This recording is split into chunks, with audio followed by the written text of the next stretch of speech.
You just said big smile. I can only imagine that's all you've done since yesterday. Can you, either of you, all of you, just kind of take us through what these last just few hours have been? No, this is just for all of us. It's a lot of time, dedication, and sacrifice, more than anything, from these two boys right here. This is a game that you lose way more than you win. It's a labor of love, and it's you're just dream chasing, and it's come through for all of us. Today is a very special day. Even our partners who are not here at the moment, Sam Hersberg, Chase, Brian Commonwealth, myself, the Gustavos. This is the top of the mountain for many, many people in the sporting realm. Everyone knows the Kentucky Derby around the world. It's arguably, if not the, one of the top important races that exist, and we had that dream come true, man. I mean, we all have so many emotions, and all of us have individual stories and things that we've overcome and things that we've given up to get here. And you know, we can finally, for one brief second, just exhale and look up above and, you know, love this moment. How's the horse looking this morning? How the horse? How's Mage? Very good, very good, very good. Feeling is very good. I talked with the vet, check. It's okay, it's okay. Already told it. Okay. Could you compare, Mr. Delgado, the experience of winning the Kentucky Derby versus winning the Triple Crown in Venezuela? It's different, but the emotion is the same, right? In Venezuela, the best race is the Triple Crown and Simon Bolivar, and I had the experience with the win the Simon Bolivar and Triple Crown, but it's the first time to win the Kentucky Derby. Is very exciting for me. You guys just got invited to go to the Preakness now. What is that move gonna look like? I know my dad. He doesn't need much, you know. My guess is everything is, if it's up to what we can see now, it's a high percentage that we might try and go to Preakness. You just never want to force anything. You know what I mean? We are, for as much as your goals are, and this is the way that they've managed the horse, and we've thought about the horse from the get-go. We never pushed him to run at 2, even after his maiden. It was just the logical steps, and let the horse lead us there. Because once you start, you know, forcing things against the path that it's supposed to be on, then is where things doesn't go according to plan. Obviously, whose dream isn't to chase a Triple Crown, right? And I remember we were talking about that. If the horse finishes 2nd or 3rd, do we really go to the Preakness? Or we're like, you know, Gun Runner, who's an amazing horse, he ran 3rd in the Derby and relaxed after that and went to the Mat Win and became who he was the following year. And we were quite content that was going to be the case as well, you know, setting Derby dreams aside. Now that you won the Derby, then you can start, you know, are we going to be Triple Crown, or Preakness? And obviously, man, you know that's a dream in the background. But in the end, Mage has to want the Triple Crown. So if he comes out of the race as he appears to us here, then I know Puma's going to want to go to the Preakness, and all the partners are going to go too. But it's never going to be at the expense of the horse. If my guy is feeling the way he's feeling, then on to Baltimore and crab cakes we go, you know? And then we definitely have to discuss it with the other partners as well. For you, Gustavo, we talked to your son yesterday. What was it like for you to share that moment with your son after winning the Kentucky Derby? Oh, Don't cry. no, the very too much experience. Some have all the, ¿cómo se dice? Yeah. Méritos. Merits. All the merits is because both one year to walk every day. Yesterday is the best. For me, for me. You guys don't show up. You guys don't understand the dynamic of them too. I mean, We father son, but he's my best friend. yeah. To do this together, I mean, how does this feel? You know, looking at all you guys have been able to accomplish, and now this is kind of the pinnacle. I mean, this is by design. We wanted this, and we worked for this. My dad, he accomplished pretty much everything in Venezuela. For him, at 60, start over again in another country, pretty much from zero. And that, for me, is the best example. And can't be more proud of him. But this was the goal coming from Venezuela to win the Kentucky Derby. Yes. It's Hey, Okay, now what do? You've done it. It's no easy word with him. Because I know, but it's young, different thing, right? But this is the good team, the different good team, because it's the future. I am old. experience. No, you're not old. Was there a point in the race where you just knew you were going to win? What was that like? How did Un you punto en feel? la carrera que pensaste que iba a ganar. And three, 4 long before the race, before the finish, the race. 3-8. When 3-8. When I win, when I see, I watch it, I Castellano with the outside is he win. I think I will win.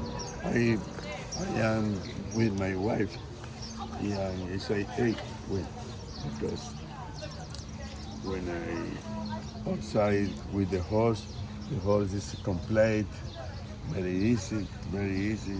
I run. Yeah, oh, okay, it's okay. How about teaming with Castellano, your native countryman, and just, you know, he was very poetic talking about doing this for Venezuela and stuff. The idea that you did it with a Venezuelan jockey and sharing that. Javier is almost family. Yes. His father rode for him. Yeah. Just like he said last night, I forgot about that. The JJ, the exercise rider, rode with Javier's dad, and we pretty much not just from the same country, but from the same town as well. So it felt like, you know, like our own little gang family doing this, and it was, and that we took into consideration when we were deciding who's gonna be the rightful there, because we took our time and wanted to see our options. And at the end, Javier felt the right thing to do, mainly because of that, and thank God it paid out, because the guy needed this race more than us, I think. Were you worried at all about the start of the race where he was so far back and got shuffled? Not really. Not really. I wasn't worried at all. I know for a fact that if he emulate the previous race in the Florida Derby, and if he even liked the track a little bit, and the weather and the environment here, he will accept that. He will be fitter, better, and I wasn't too worried about the gate and whether he was jumping with them or not, to be honest. And we were pretty confident. Yeah. The fact that he is so lightly raced Not now, confident. does that start Okay. to play in your favor? That he's so lightly raced, that he's not over raced, that he's fresh and could still be improving going into a race like the Preakness. Again, does it play in your favor now? Maybe it was not in your favor going into the Derby, but coming out of the Derby. Yes, I mean, what happened to be the opposite side coming to the race. Now, if we decide and the horse says that he's feeling good enough to pursue the Preakness and the Triple Crown as well, or whatever.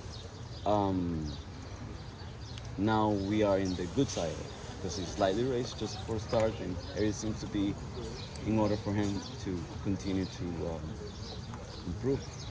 Some bookkeeping things. How many days would he walk before he goes back to the track? We usually do take 2 days. Today, Yeah. So maybe Tuesday? yeah. Maybe Maybe Tuesday. Maybe Tuesday. Maybe. We have some short little time, so we don't want to waste it. And he's going to stay here while you all have a couple more horses to run here? Yes. Yeah. Yeah.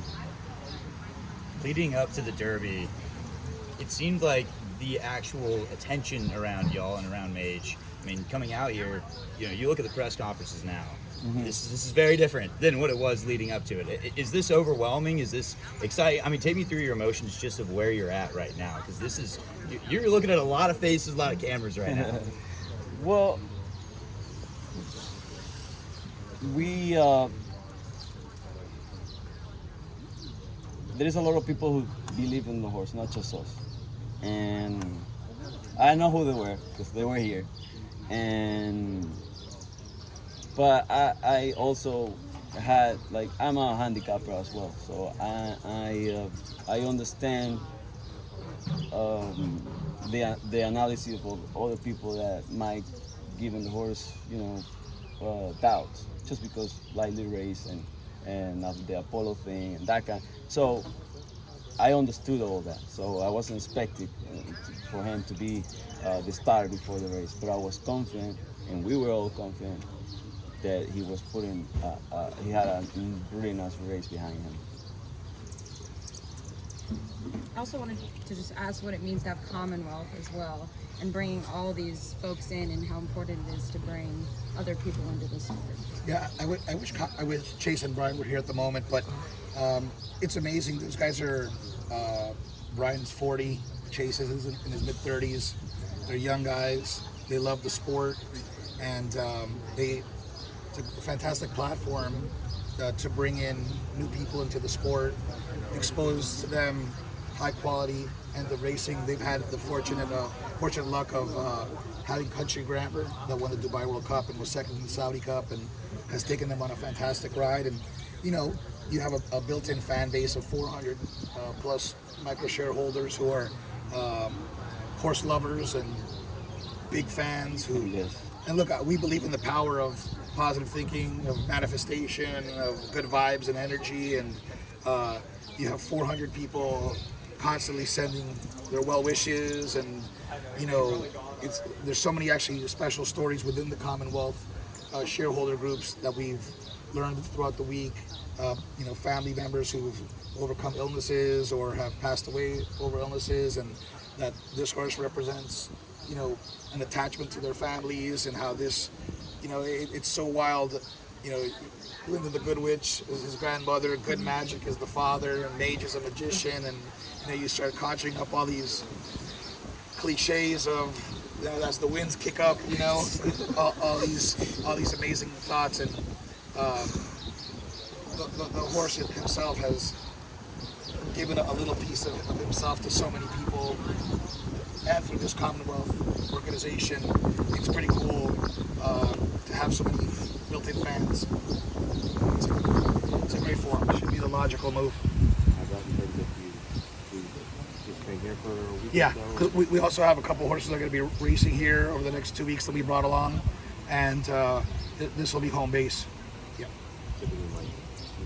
Oh, the horses are going to walk for 2 days, probably go back to the track on Tuesday, and we gotta have to just give it some time. Of course, it's becoming an Apollo Creed, Rocky storyline, and tons of respect for those guys.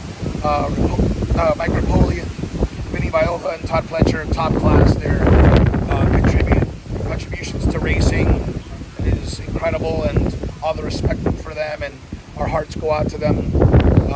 Had a little setback, but hopefully Forte comes back full force, and we'll see each other at some point. When you watch the replay again, we made a 5.5 furlong move out impressed with you by the stamina to continue on? Well, that's a credit to Gustavo Sr. and Jr. It's the way that they train. The classics in Venezuela, the Triple Crown, the Simon Bolivar, are races that are 1.25 mile, mile and a half races. So that's his Michael Jordan fadeaway, bread and butter training system. We call it the Puma system lovingly, but this is what he specializes in, and it's to teach the horse to settle. It's a lot of their regiment leads to this, which is that the horse himself at the 5/8 starts asking, himself starts picking up the bit and getting into the race. So obviously a lot of factors in a race can pop up that can make you change your script, but everything, Javi, expert timing, and the horse himself brought himself to the wire. It's just part of the training regimen.